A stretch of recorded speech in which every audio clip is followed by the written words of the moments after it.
I'm opening the Playground Working Group meeting of the Darien Parks and Recreation Commission, regular meeting, 8:45, July 21st, 2022. The first item is the approval of minutes, but I think Patty, we're going to skip that for this meeting, right? We sent one out and I got through 3/4 of the second, but whatever you guys want, I can send the rest of them out later and everybody can make their edits to me directly, and then we can put them up as a draft and then approve them for the next time, if that works. Yeah, I was going to say, that's great. I'm a huge fan of doing all of them at once, so if anybody has feedback. But I just think that just going forward, all our meetings are recorded, so I would just try to get the gist, like the big, Okay. like just what you thought we got, the meeting was. Like what we did at the meeting last night at Parks and Rec. Because I feel like if we sit here and each time we have a meeting and you're saying, and Susan Daly said, and Kathy, I just think I don't know. What do you think, Kathy? You've been I just don't want it to be kind of an onerous task for anybody involved. I mean, well, I'm through 3 of them, and then so for the minutes I'm taking now, I will do what you say. How's that? But I'm just saying, as a philosophy, what do you think, Kathy? Do you think it's like it has to be word for word?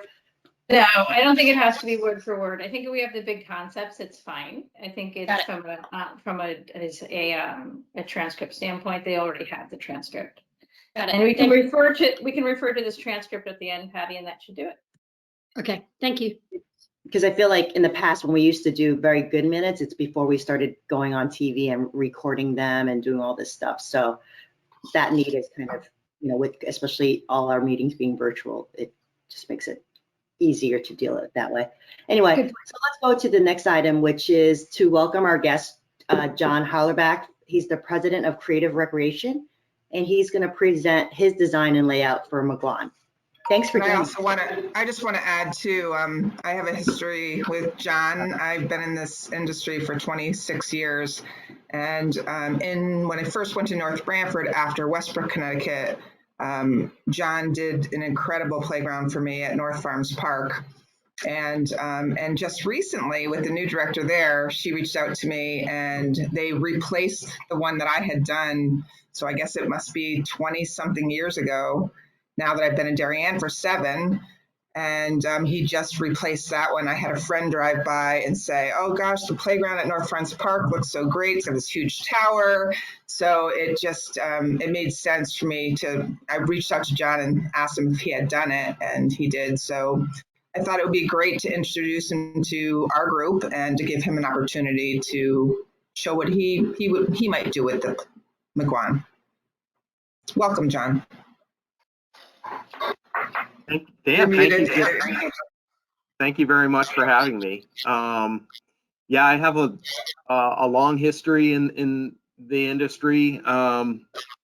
Let's see, graduated from Penn State in 1989 with a Parks and Recreation degree, and have been a playground professional ever since. I've only represented one brand in my entire career, Miracle Recreation.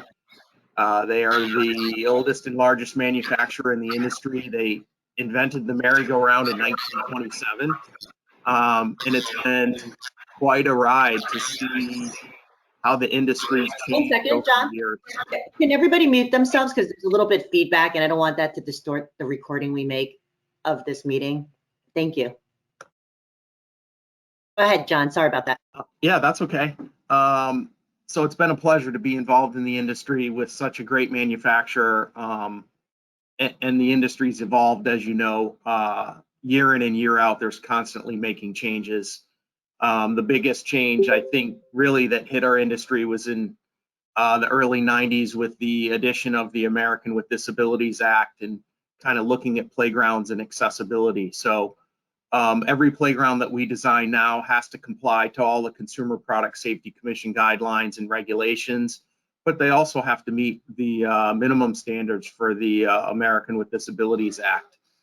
So they're all accessible designs. It's just a matter of how inclusive you want to make your playground and for what demographic. So we have the ability to really pick and choose exactly what components that we want, the manufacturer makes over 350 different components. So literally, you can pick and choose exactly what components you want on the playscape. They're all modular in design and very easy to configure. So I think Pam had sent everybody option 1 and 2, and I'll just take a brief minute to kind of go over each option and I'll highlight some of the components on the playgrounds, just so you get a general feel for the layout and design, and then we can talk specifics and questions after that. I'm going to try to share my screen, John, and see how this that'd be goes. great. Hold on.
I think you might be on mute, Pam.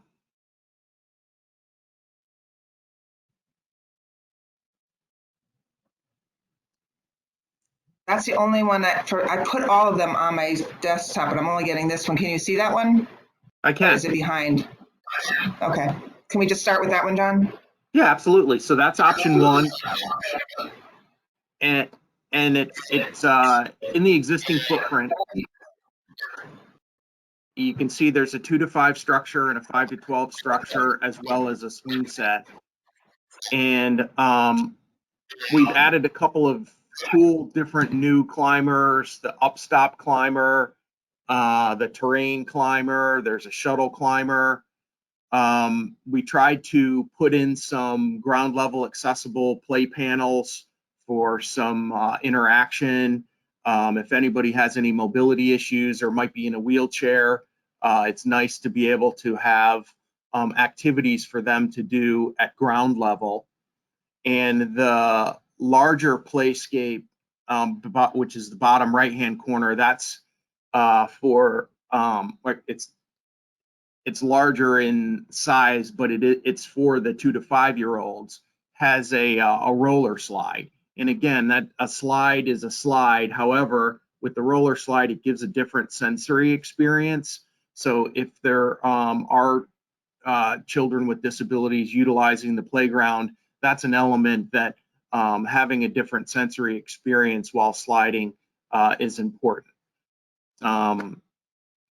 That's the existing footprint and playground equipment that we could fit into the space given the budget. Both playscapes that I've designed fall within the $175,000 budget that we were given, and it's inclusive of all of the demolition of the old playground, removal of the existing rubber surfacing, preparing the site, installing the new playground, and then putting in a new IPMA certified safety surfacing.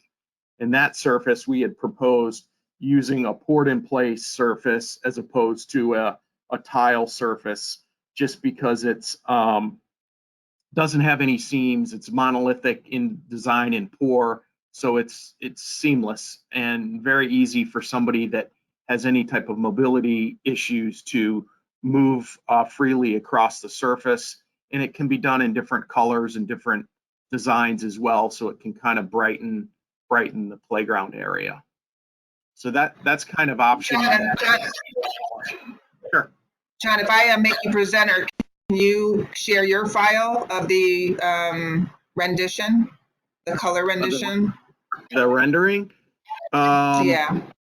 I could try. I mean, it would might take me a minute to find it. But Might be nice to see that, even though I sent it to everybody. I don't think it's life or death, but might be nice to put up on the screen.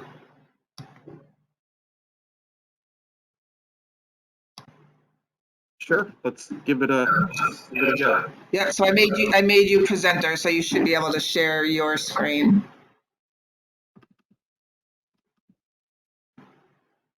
Sorry to put you on the spot like that.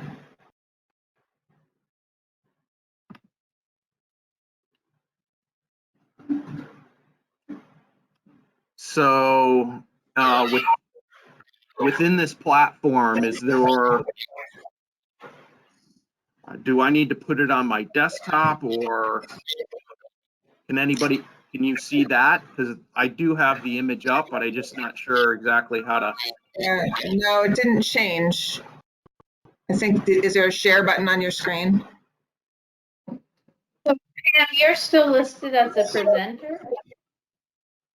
I changed it to him. Okay. Let me see. Oh, it's, okay, wait a minute. I did press it. It's not changing. Oh, well, I don't want to stop your presentation, John. Go ahead. That's okay. It would be great if they could see the 3D, but it is, in general, we put out a couple of different 3D renderings. So I can certainly send that in a group package after the meeting so people can see the 3D renderings. If you want to go to option 2, the plan view, similar to the one PDF that you have up, I can go over that one. I think you have to go into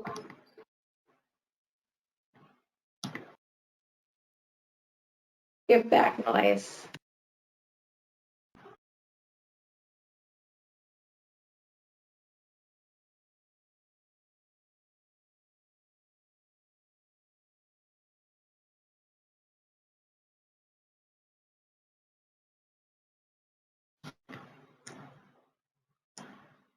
Yeah, I apologize. It's not switching. I can see the file, clicking on it, but it won't take it.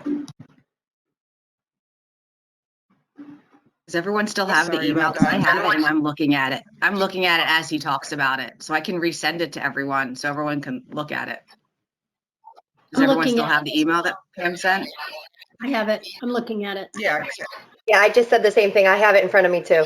I have it, so I'm fine. I don't know. Sarah, can you resend it? I Yeah. can't seem to find the email. I'm trying to pull everything up I'll on my send it phone right in the now. car. Yeah. Thank you so much. Okay, I can certainly talk about option 2 while everybody's looking at their computer. So option 2, we decided to take a little bit different approach and create a playground. The 5 to 12 structure actually has access via a ramp and transfer point. So if there is somebody in a mobility device, they can have access on the playground and can certainly play alongside their peers being on the playground. I'm not sure with the demographics that you have in your community, you know, if you would want a ramp design, but that's certainly an option. And it does take up a little bit more space, so we needed to expand the area just a little bit. But we were able to, we downsized the 2 to 5 structure in order to make the 5 to 12 playground accessible via ramp and transfer point. So the size of the playground area increased. We were able to get another couple of swing seats in there. So now there's 4 swing seats, 2 belt seats, a therapeutic chair, and a tot seat in case there's any infant toddlers that come to visit the park. So by expanding the area just a little bit, it really allowed us to do some different things with the design and be a little bit more inclusive. I'm assuming that, you know, there's going to be an accessible pathway. There might be one there already there now to the playground, but obviously that's really important to make sure that if you do have people visiting the park in a wheelchair or walker, or grandparents that have some mobility issues, that they can gain access to the playground. A lot of times people think about, you know, designing a playground for children with disabilities, but often it's the parents and grandparents that might have varying abilities, and it's important to think about when designing a park or playground to keep those people in mind as well. So it really becomes an all-inclusive play space, and that way everybody can use it. So having, you know, so many choices with different types of panels that you can manipulate, spinners that are awesome for, you know, people with children with autism, to be able to ground them and bring them back to a baseline, or having a simple swing. Those are really basic elements that make your park and playground inclusive when they're appropriately placed in a design. So you know, I know Pam's trying hard to kind of get, there's a rendering I can see, you know, on the computer, but I know she had sent out a package as well. Can everybody see the rendering that's on the screen now? Okay, so that's our option 1. And you can see there's kind of some unique climbers in there that you might not have seen before. And that's kind of what we like to do with our designs, is we try to look where you are in the state and what other playgrounds are in the area, and then add components and activities that your children and or you have never seen before or don't see very often. So there are some unique climbers that we placed into the playground design. And then the smaller playscape has the roller slide that you can see. Looks like there's a young child in a red shirt that's getting ready to go down the slide. John, can I ask a question about the image? We can't see because of the angle of it, the one that's on the older kid, the equipment, it looks like it might be like a rope climbing thing, the one that's on the right side of the green slide. What is that?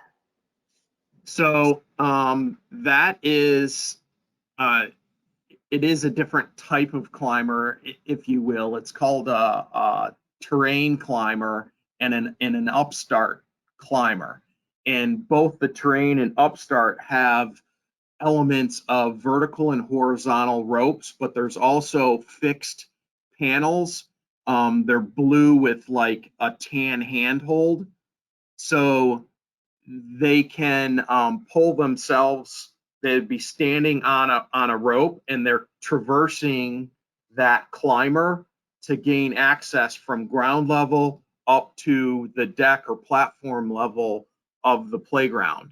So it is kind of a unique climber, and it's at a very different angle than is in a typical playground, but it's made up of steel, plastic, and rope in various configurations, so that as they access the climber and move through the climber, they're touching different materials, which in turn makes it quite challenging because those materials react differently to their body and their movement.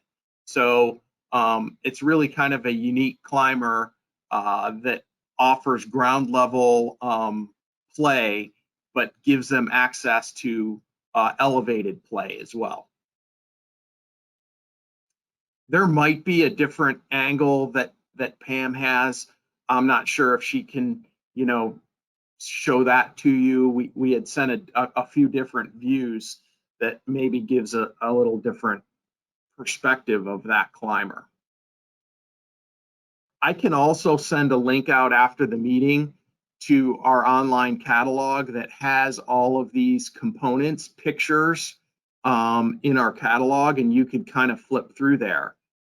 If I'm, fortunate enough to, be the selected vendor, then from a design standpoint, we can literally pick and choose each individual component that goes on the playground equipment in a design and configuration that meets the needs of your, the demographics of your community and fits your space and budget. John, quick question. The one that takes up more space with the more inclusive equipment, is that within our budget? It is. Both playgrounds come within that $175,000 budget, and they are all inclusive of every aspect of the budget, from the demolition to the installation of the new surfacing as well. And you'll notice in that option 2 design,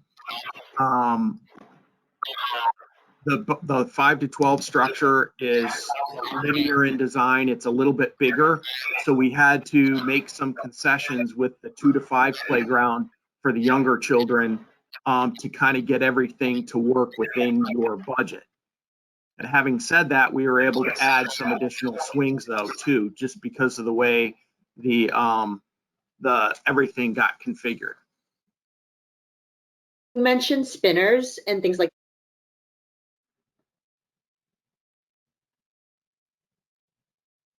I think you might have just hit mute. Oh, sorry. Are there? That's Sorry okay. about that. My computer's really sensitive. You had mentioned spinners and get a more sensory experience. Are they on these plans? I don't. So right now we don't have any freestanding spinners in the design. The only thing, for somebody that might be autistic, that really grounds them would be obviously a swinging motion. So right now swings are in the design, but adding a small singular spinner or even like a spring toy, that type of motion, we do have space to be able to do that, and it would be very easy to add. Because I see that you bubbled around each of the playgrounds. I guess those are the fall zones, right? Correct. So anything outside of that is kind of free space, and you could kind of move things around. Yes, Okay. Exactly. Thank you. I'll let. Yeah, I was just going to say, I reiterate what Susan said. I took 2 different families with multiple kids out, and the thing that they all agreed on, they loved. I took them to Cherry Lawn, and they went through everything, and then they're coming to McGuan tomorrow with me. But they love the individual spinners like that. And this was a family that had 5 kids in the family of all different ages, and all of them like that. And the same thing with another family of 3. So if there's a way we could do 1 or 2 separate spinners, even set off to the side somewhere, if we're able to do that. I don't know if they have to be on the surface or if they could be on grass. Could you answer that for us? Do you know?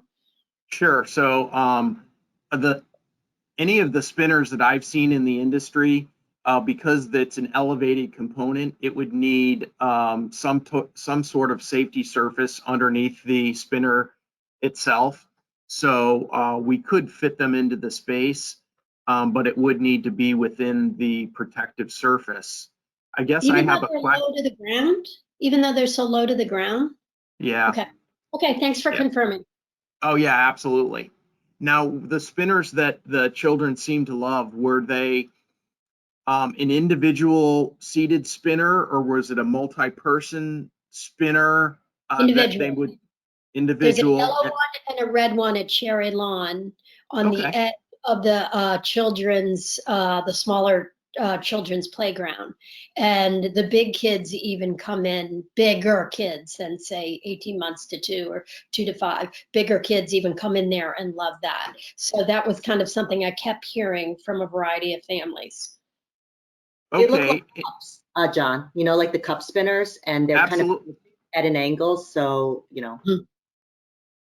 Yes, absolutely. They're very well engineered. So when you sit on them, it basically automatically rotates your body and seat. So the children really don't have to do much. It's a great, fun, exciting activity. We've also seen in some of our more current designs, we call it a Maypole, but it's actually a big ring, if you will, or a disc that sits on top of a pole that a child would hold on to, and it's on the same engineering process and design as the saddle spinner that you would sit on, only that somebody like a 5 to 12-year-old with upper body strength can hold on to it, and then it rotates them around the pole, which is why I think they've termed it our Maypole. But that is a really good activity too, for the older children, because then they have an opportunity to build some upper body strength and play and spin too.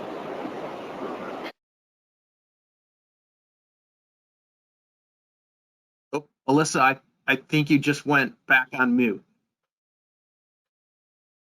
Can you hear me now? I can. Sorry about that. Are those the one you were talking about? Are those the ones that also have the ropes on them? I'm just envisioning one of the ones at Mead Park in New Canaan. I'm just trying to envision if that's what you're talking about.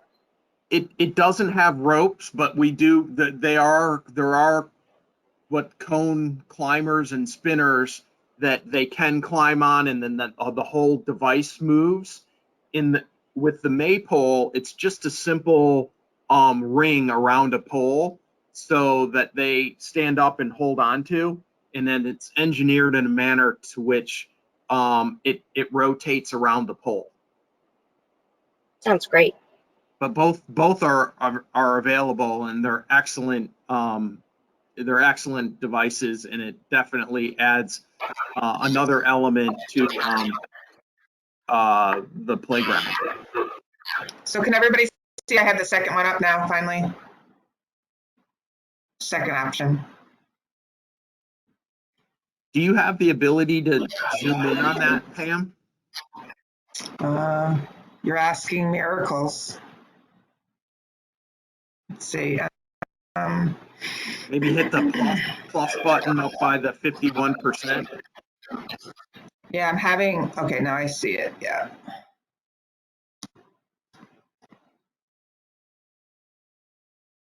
I just wanted to give everybody a perspective of the new climber that we were discussing. Yeah, you can kind of see it between the square deck and the hexagonal platform. It is really unique in its design, and it challenges them both mentally and physically to be able to go from one platform to the other. And again, you can see the different types of materials that are designed into the climber itself.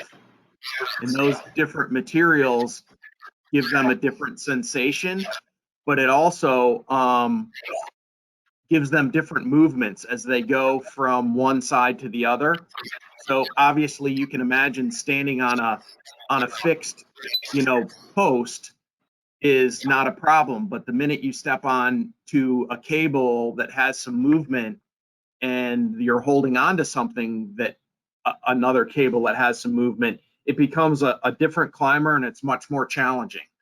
So there's opportunities for different skill levels to utilize this piece of equipment, and also from climbing from one platform to the other. So, and we wanted to give, in this particular design, we wanted to show you the different types of climbers that are available, just for nothing else, to show you some variety in what we can do.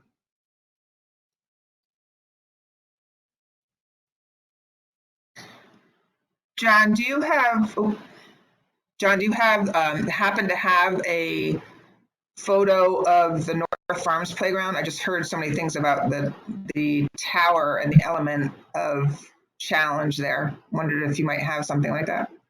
I do. I'll send that over to you so you can share it with your group. I have kind of like the rendering, and then I also have a picture of when the playground's completed, so you can kind of see, you know, both. John, is there Okay. any opportunity to do shade over the climbing area as well? There is, but unfortunately, that really adds to your budget. Can you give me a ballpark number for if we wanted to add it later? It's so hot down at McGuan. That's the biggest thing they say, because there really isn't trees. There's small trees that we planted, but not enough trees. That's what every mom and caregiver have told me, shade, shade, shade. So I Yeah, love that you presented these two shades. I was just kind of wondering what it would be yeah, to and shade that's over the unit. right. We tried to incorporate some roofs to provide shade on the structure. If you wanted to do something over that climbing structure, my guess is it would be in like the $20,000 to $25,000 range to incorporate that. Okay. And at that point, you know, you could look at covering the entire structure, but also maybe you do a separate shade canopy with some picnic tables underneath to give them a break and an opportunity to come out of the sun and, you know, relax with the family adjacent to the playground. Thank you. Oh, Sure. under those platforms, I know when we did Playground by the Sound, I thought we talked about how those were great places for kids to get out of sun too. Is there a way to like integrate some kind of benches, or, you know what I mean? Like, so that there's a spot that they could just, you know, congregate under there? 100%. Yeah. Those areas are perfect. Like we call them little cozy areas that can be utilized for, you know, just getting out of the sun or some social interaction with their peers. That's a great opportunity for some seats, or even to add some ground level accessible play components too. Yeah, I So would love that's to. It'd be great if you could do that. The other question I had with the surfacing is, when we were at McGuan, I guess at our last meeting, we were talking about the transition from the pour and play to the grass and how that's handled. Because we're talking about from a maintenance standpoint, how that would work out. So if you could talk a little bit about that. Yeah, so there's a lot of different details that you can design into your playground as it relates to the surfacing, and every municipality is different, and a lot unfortunately comes down to budget. Right now, we had just utilized kind of your existing condition in space, where the edge of the surfacing would terminate.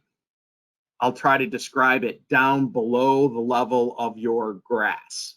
Right now, I think what you have is what's referred to as a butt joint, where your surfacing is basically at the same level of the grass, but there's a hard edge of where your surfacing stops and the grass starts, and somebody in a mower or a weed whacker or something that's cutting the grass basically ends up on the rubber surface. Ideally, you would want it in port in place. If you're going to do that transition, we always recommend what's referred to as a turn down, so that what they take the rubber surface and they run it like this, but then they turn it on an angle and go down below the level of grass and then backfill the grass to the edge of the port in place. So you'd end up with the port in place that goes down and then the grass. So the port in place goes underneath the grass. So there's no opportunity for somebody to grab the edge of your surface and pull it up because it's down underneath the grass.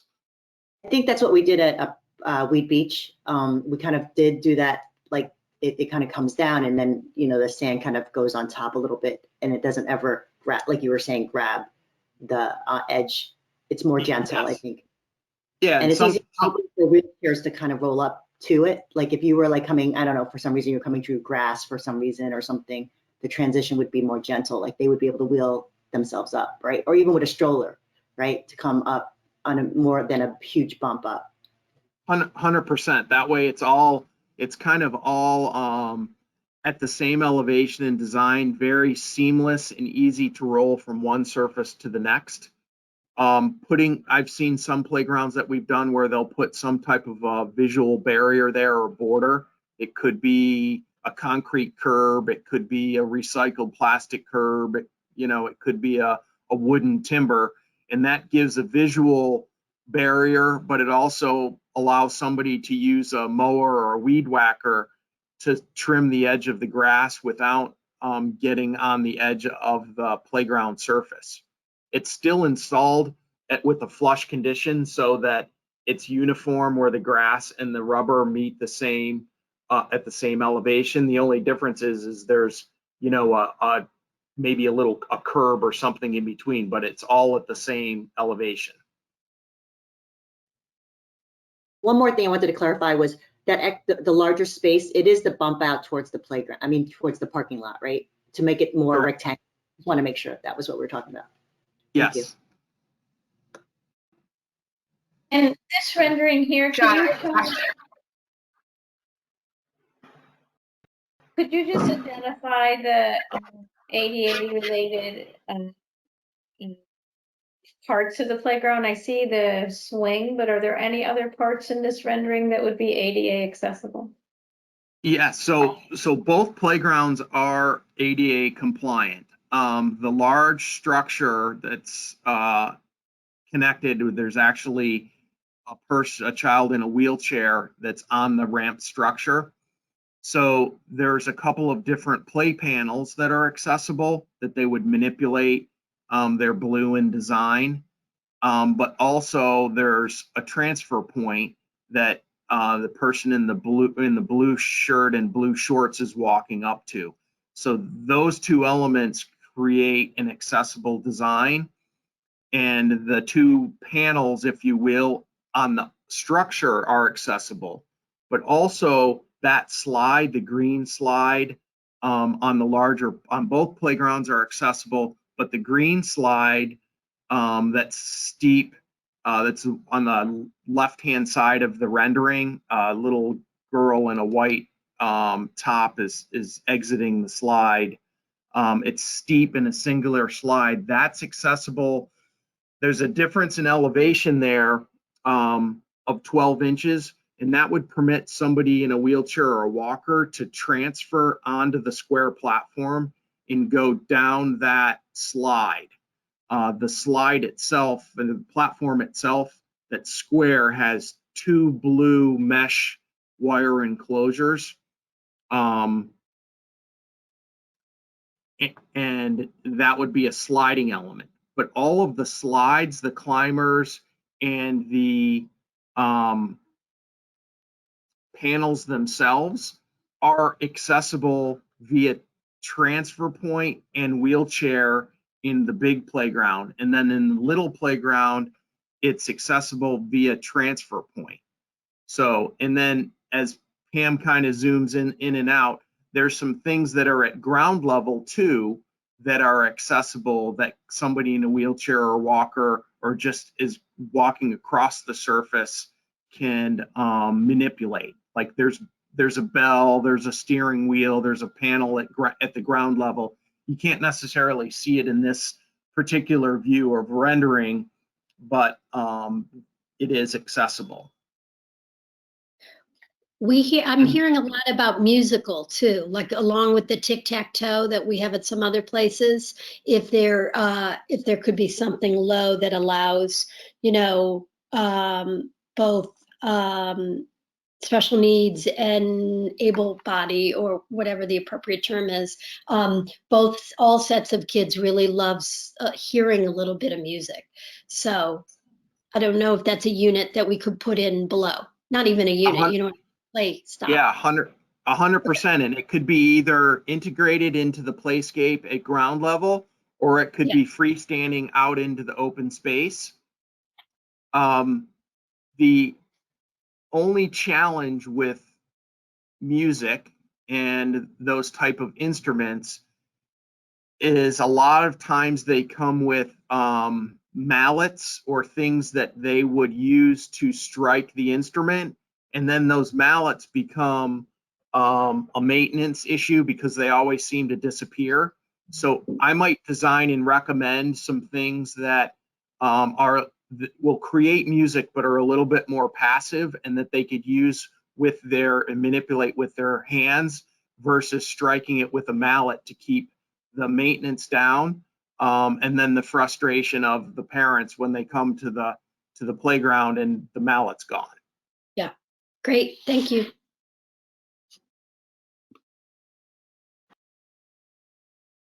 John, I also had a question on the wheelchair. So it's great to see the wheelchair on the ramp, but it's hard to see the other side of that ramp where the kind of the green circular plastic unit is.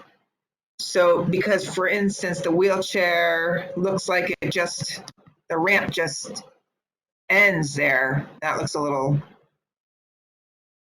different. Yeah, the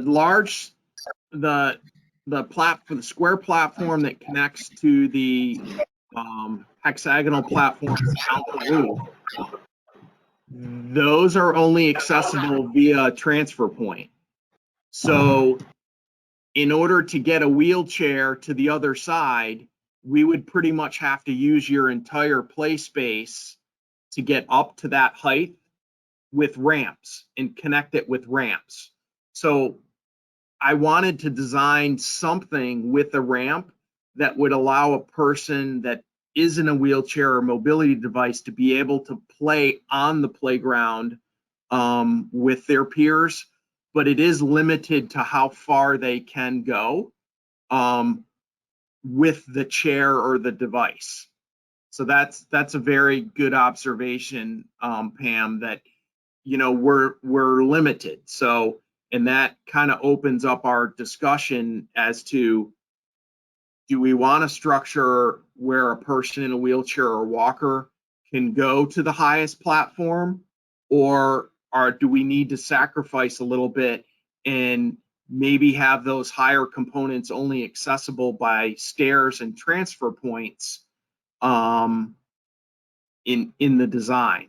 So I purposely showed you that combination of a ramp and the transfer point for discussion purposes, because that is kind of what every municipality and most customers deal with. They come to a decision of how inclusive do we want to make the design, and how much of it do we want to actually have ramped, and how much of it do we want to have accessible via transfer point. So I'm glad you pointed that out.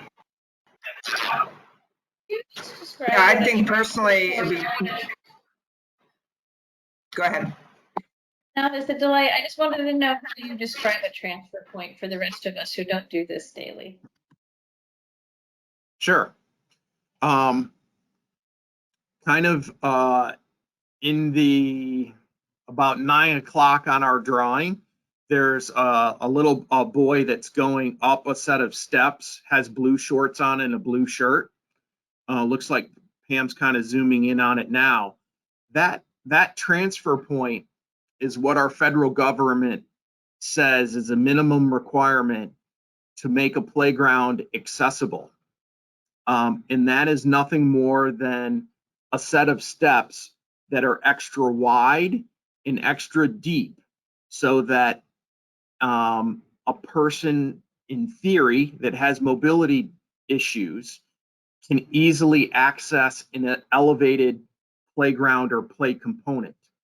Now, on that set of steps, there's one side that doesn't have a step, and that's purposely done by design, so that if somebody is in a wheelchair or a walker and can transfer out of their chair or mobility device, they can manipulate themselves on that platform and then scooch themselves, sorry for the terminology, but that's the only way I can think of. They're going to manipulate their body and gain access up onto the playground, in theory. Now, having spent 33 years in the industry, I can tell you only a handful of times in 33 years have I ever seen somebody with a mobility device or a wheelchair physically transfer out of their chair and onto the transfer point and then up onto the playground. But that's what our federal government says that is accessible and meets the ADA requirements. And that's kind of where, we have to look at the demographics of our community when designing a playground and really see, we want to make the playground for everybody. But it really doesn't make sense maybe in a design to have a ramp all the way up to the highest point and take up the entire space of the playground if really we know it's only for one user or one or two users that might visit the park over time.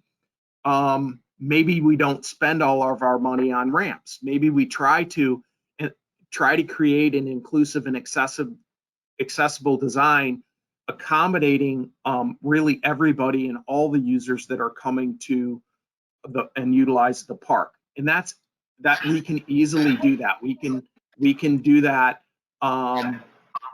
by utilizing the ramp and the transfer point, and then figuring out what components we want to make accessible to everybody. Sure, Pam, go ahead. Yeah, I think it's really important too that's why the multi-use of all those panels, ground level panels, is really great too for those in wheelchairs. So at least they can get around with the surface being poured rubber and be able to gain access to all sides of the playscape units. Yeah, and that goes back to, I'm not sure who said it earlier about utilizing the space below the decks or accessible at the ground level, but that's absolutely, there's plenty of opportunities within our design to utilize and design ground level accessible play components that everybody can play with, and they can play together. And that obviously that's what we want. We want our children to be able to play with all children, regardless of their age or ability, and be creative in a design that really brings everybody together. And I think with the variety of play components that are available to use today, we can achieve that for sure.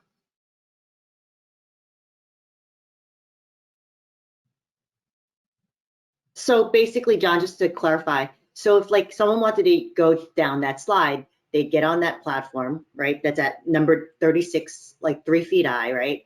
And then to get to the slide, it would be at the 48-inch platform, right? And so they would have to figure out a way to get, if they wanted to go down the slide, to get out of their wheelchair and then go down that and go up 12 inches and then come down the slide, right? Is that the way? Yeah, and on the square platform, there's actually handles that are specifically designed in width and height that would permit somebody in a wheelchair or walker to make that transition onto the square platform and down the slide. So a transfer point needs to be between 12 and 18 inches in order to make that compliant and accessible. And that's exactly what we've done there, is we've designed a platform knowing that if there ever is somebody that visits your park that has mobility issues, they can transfer to that platform and go down the slide. So those are things we can incorporate in the design that go back to the days of when there was a company, a nonprofit called Boundless Playgrounds, and we've done almost 20 boundless playgrounds with the nonprofit, but that was a design philosophy that started, 15 years ago when those were popular. And it makes a lot of sense because they looked at, reach levels and the abilities of somebody that has mobility devices, and how do we get them access to playground components. So that's a specific design that we used in our boundless designs that now we're seeing in our more inclusive playgrounds.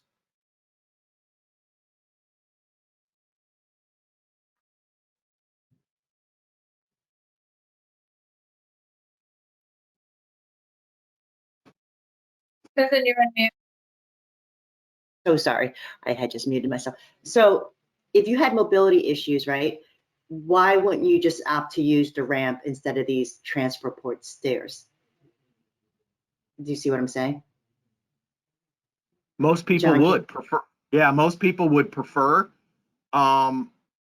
if they have, some mobility issues, and it's particularly if they happen to be in a wheelchair, would prefer 100% access via a ramp, because I think there's such a limited population of children, if you will, that have mobility issues, that have the ability to transfer out of their chair and manipulate their bodies up a transfer point.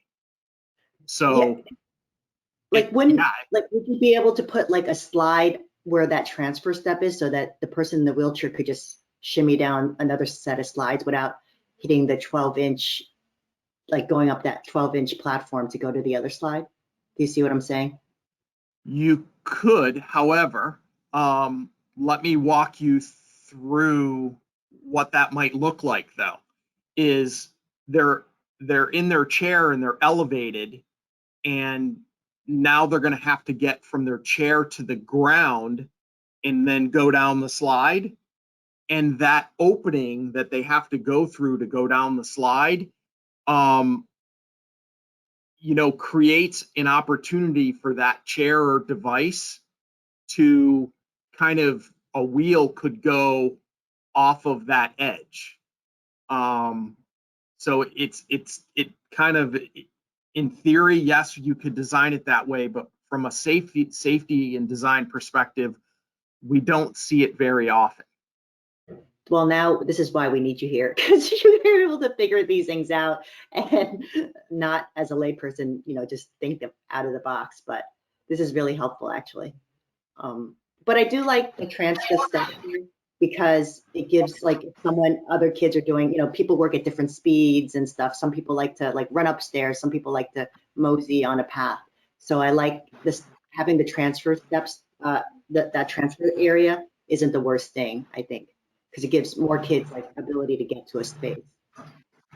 I would agree, and it doesn't necessarily have to be on that lower platform where it is. We could use that, we could take that transfer point, if you will, and move it over to where there's a jump panel that has some horizontal lines on it. It's blue. We could move it over that direction where there's a little green vertical ladder, and then take where the transfer point is and put another panel or device that somebody that does have a mobility device or issue could manipulate on the deck. So then that frees up that space for more inclusive play. Sorry, Pam, I see your hand there. Just I want to recognize I think it was Kathy who said too about the ramps. Of course, I agree. Everyone would probably choose to have a ramp. Unfortunately, it's the location from what I understand, is that if you don't have the real estate, so I think at Cherry Lawn, we would have the real estate to have those ramps, if you will, for wheelchair accessibility and lots of mobility play, but we're limited at McGuan. So I feel like you probably couldn't, or maybe you could fit a ramp. I don't know, John, what do you think? You could probably do another ramp and have 2 of those hexagonal platforms be accessible via ramp. So that open up, another, 3 or 4 different play components in another platform with somebody in a wheelchair. Aside from that, you're gonna, if you wanted to go up in elevation, you're gonna lose a lot of real estate and, end up with not much play value for your able-bodied population. I was just going to say that we also have space at, as we think down the line at Baker too. There's undulations there that could potentially be smoothed out a little bit. I know that Sarah, in her backyard, I went and saw, they've got a really creative climbing scape there that's wooden, as we had talked about, kind of a nature thing. And that's also something that we could think about. It's less crowded. I'm not saying not do something here, but Baker has been less crowded than McGuan or Cherry Lawn, and so that might be a place that we could also consider doing ramps, because I think we do have more open real estate. We just have to level the ground out a little bit. John, I just want to finish. You had just said about moving the transfer steps over to where that green ladder is. So wouldn't that allow someone that had limited mobility to go up to that area, that space now that they didn't have access to already? Is that what you're describing? Well, there's steps right now. There's steps in between the platform that has the roof and then the next hexagonal platform that has the blue Yeah. panel. Yeah. So, yep. So the steps that go between, those are accessible steps. So whether the transfer point is on the platform that has the green roof or it's on the platform that doesn't have the green roof, it doesn't make a difference as long as it's a transfer point. Now, because we go up in elevation, the transfer point that would be on the platform next to the blue jump panel would have a few more steps. But both would meet the American with Disabilities Act and be accessible. And then you could put an extra panel that someone coming up the ramp could go to that first landing and have more activity if we took out the 100%, yes. What do people feel about that, about having another panel there versus those transfer steps right there? I was going to that same direction, Susan. I think the panels might be more used by persons with disabilities than the transfer points, and I think that's what we're looking for. I love Patty's idea that we create even a more accessible playground at Baker when we have more space, but I'd love to have some things for a person with disabilities to access at this one too. Hey, Susan, can you just confirm for me or clarify when you're talking about doing doing a panel in place of the walk-up ramp where the young boy in blue is? Are you talking about that panel being lower, right? You're not talking about it being elevated? You're talking about it being lowered? The panel right in that gazebo, whatever that, is that area that's elevated, it would just be a panel up there. So it would have 2 panels back to, but you're talking about it being up, not low. Yes, I am talking about it being up because then the person can use it on that, if there were, kids, I always find that kids always want to do the same thing. So when we have a couple of something, especially if they're interesting, it's kind of helpful. And if that's the only place they can get to up there, it'd be nice to have more activity. I don't know, just a thought, but I'm just trying to figure out the steps right next to the ramp. Do we need it at that spot? Because the ramp is already really accessible. And then to have the steps right next to it, I don't know. John, I don't understand the ramp to the left. I like the idea, but it just, how did they get on it? It's raised. You can't get on it if you're in a wheelchair.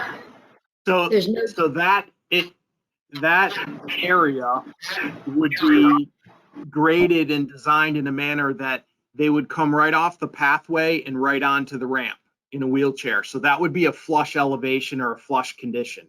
I Okay, just can't, yeah, I can't show that graphically. Just with my computer software is limited to how it works.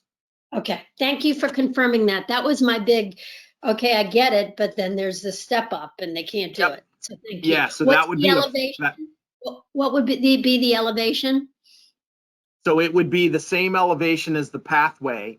And right now, the end of No, I that mean ramp, from the base of the ramp to up to the gazebo, as we're calling it, platform. So That that's looks a pretty flat there, but I mean, don't you have to go up a bit? yes. So our guidelines only permit us to go change an elevation 1 foot for every 12 feet of ramp. Okay, So in that case, we're going to a 3-foot platform.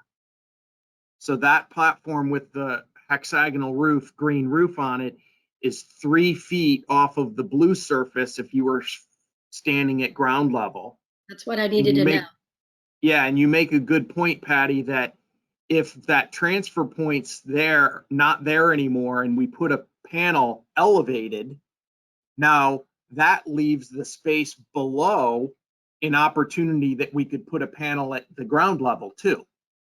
So really, by taking the transfer point and moving it to another location, we're opening up ourselves to two opportunities, two additional opportunities, one elevated accessible and then one ground level accessible. And then the only part we would be taking out is that stepping, walking up area. And is there still another way for kids that want to climb up there versus walking up the ramp to do that? Is that over there? That's kind of where that blue sign looks to the side of the green. So kids would be able to walk, kids would be able to climb up. That green ladder would become the transfer point. Okay. And then there's also a couple of climbers on that platform that can be used to access the elevated play component at that height. But then underneath the roof, there's also a climber over there, some bongo steps that you can gain access onto the platform that's elevated with the roof on it. Oh, I remember seeing the bongo steps. Yeah. Do you ever have safety issues with those? I just have to ask. Or no, they're wide enough. Are they not an issue? Yeah, they're not an issue. Okay, so common in playgrounds today that kids are used to stepping on top of them and moving across that surface. So essentially, per Susan's, I think, unique suggestion is take out the climbing thing with the steps, because we don't really, I don't know too many people who in handicap wheelchairs would be able to pull themselves up to do that whole transfer, as you talked about. And you said you hadn't seen that in a long time. We basically still have access for handicap coming up that ramp, which has the 3 feet elevation, 1 feet per every 12 feet. 1 foot for every 12 feet. But there's still climbing ways to get up there for people who want to, kids that want to climb, and then we still achieve wheelchair access. And then it allows us to do a panel up top under the gazebo and down below under the gazebo. I think that's interesting. Yes. One small point is that we still need that transfer point somewhere on the playground.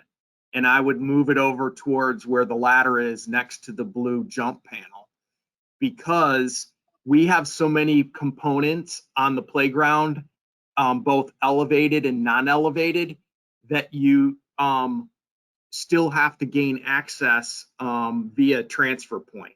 So when you design a playground, you have to have so many that are accessible by transfer point and so many accessible by a ramp in a wheelchair. Now, we've utilized a design that has a ramp but by our federal guidelines, we don't have to unless our elevated play components go more than 20. If there's more than 20 elevated play components, then our government says, hey, wait a minute, you need to provide a ramp structure for people with mobility issues. So technically, we could take that ramp out and not even have a ramp, but Okay.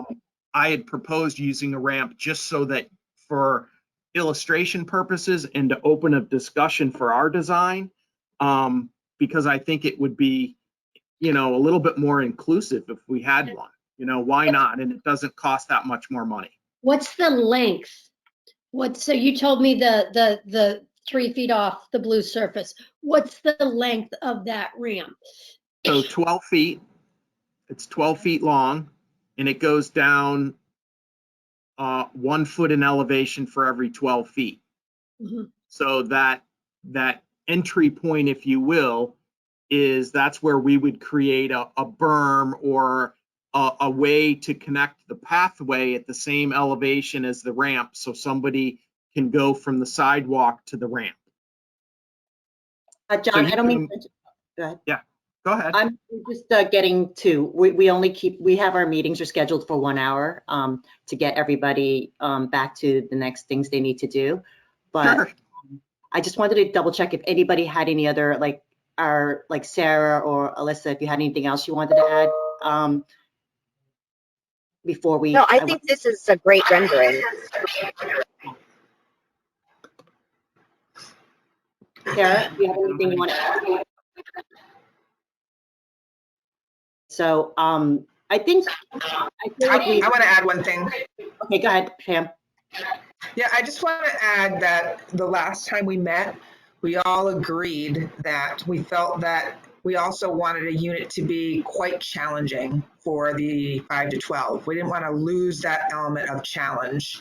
So we were discussing, being able to, I think the climbing aspect to the right is pretty cool. And, but I also would think that like a little bit more elevation would be great too. Just after we talked all about that before, really wanting the kids to be so excited when you get to climb up a little higher. So that's why I was interested in seeing the North Branford playground to see what that looked like, because I heard that looked really exciting. Could you share those pictures when you get a chance, John? I'd love to see it. I think you're right. I feel like we do want it to be challenging, Pam, but I feel like we're also kind of hampered by the space that we're kind of dealing with here. It's not very large. And I think we just have to balance those two, desires, the challenge, but also the ability to fit it in there. John, another question I had for you was timeline. These are, I've been really impressed with your presentation, especially the accessibility and the fact that you've put in a lot of interesting pieces that I haven't seen around town. So thank you very much for doing that. But just if you give us a good sense of like, if we said, oh, you fit our budget, everything looks good, we're just going to tweak a couple of things, what would your timing be for this? I'll see you in the spring. Unfortunately, with supply chain and manufacturing and the demand, I think we talked a little bit about that earlier before, when Pam was away, but it's just extended our lead times to weeks and months as opposed to 30 days. We used to run in 30-day cycles that we could manufacture a playground and have it to you in 30 days or less. But now we're a few months away. So it would be a spring project. So when you mean spring, can you just pin down like February, March? February, March. So you would work on it in the winter time to get it done by February, March, or when February, March is when you start? March is actually when we would get our hands on the playground equipment. We would do your site work in February, so that as soon as the playground arrives, we're ready. And then really with the port in place surfacing, it needs to about April 1st to where the temperatures are consistently above 40 and we have no more days below 32 at night. Mm-hmm. So you couldn't really pour the rubber surfacing until the beginning of April anyways. That makes a lot of sense. I just wanted to, get an idea. So, because Yeah. we're trying to Yeah. fast track this playground because of the surface issues, as you witnessed when you went to see it, right? So anyway, that's really helpful. Anybody else have any last minute questions before I close the meeting? Great presentation. Thank you very much, Pam. Thank you for having John come. Sarah, do you have any questions? We didn't hear your feedback on anything. No, I really liked a lot that you had to say, John. Thank you. A lot of this looks definitely different than what I've seen in a lot of playgrounds. So I like this one a lot. I definitely feel like we as a group have to have a conversation though about how ADA and how inclusive. I think until we really figure that out, I think there's just we already know there's so many options out there. What do we want to do? How ADA, how many things do we want to have? Who are we trying to make this playground for? But yeah, I mean, honestly, and obviously the ramp is great. Kids love running up ramps, whether you have a wheelchair or you don't, right? Like, I get it takes up a lot of space. So I could definitely make the argument to go for it or not for it. But kids love ramps. I mean, at least I think they do. So I don't think it's really a lose to have it. I feel like it's a win. So thank you, John, very much. Welcome. Susan Curtis texted me as the meeting had started that he got called into another meeting. So he's sorry he couldn't be here, but he obviously will be a great person, I think, to weigh in on some of the feedback John gave us. Yeah. I agree. I would love to get his feedback because, definitely somebody we have on the committee for a great reason. So anyway, let's get those follow-up pictures and anything else you can give us, John, elevations. And then I think at the next meeting, let's hash out what Sarah just talked about. Like, what are our priorities? Like, how much, and look at the two designs that we've gotten. I mean, because they're very different and actually great, but we have to make some choices. So let's do that at the next meeting, Pam.